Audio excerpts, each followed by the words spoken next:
Because ray diagrams make more sense once you've seen one drawn, I'm going to show you how to draw the ray diagrams for a concave mirror. You don't have to, but I tend to color code my rays so that it's easier to see which one is wrong or which one is doing what it's doing. So I always use blue for my first ray, black for my second, and red for my third. A color coding system is pretty helpful while learning how to do this, but it's not mandatory. So ray 1 starts off parallel to the principal axis, which is this line here, and then when it bounces off the mirror, it passes through F.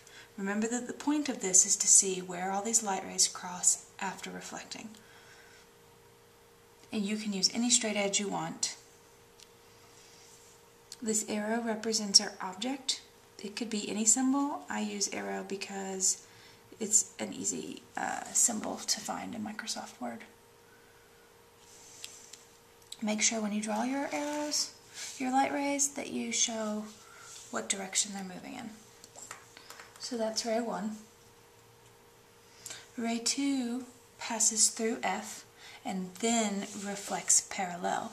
So it's almost the opposite of ray 1.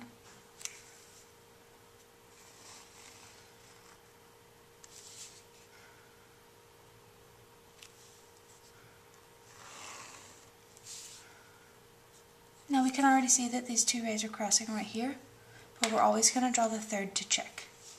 And sometimes they're going to come really, really close to all three meeting and not quite make it, and that's okay. Ray 3 reflects along the same path after crossing through C. So we can see all three of our light rays meet right there after reflection, and since our object is an arrow, our image will also be an arrow. And since the light rays leave the top of our object, where they cross is going to be the top of our image. So we're always going to draw our image like this. And by looking at this drawing, we can say three things about this image. First, that it's real. And that means that these light rays really cross here. We haven't seen a virtual image yet, but we will when we get to convex mirrors. And that might make more sense. The image is also inverted because it's upside down relative to our object. And last, it's reduced in size because our image is smaller than our object.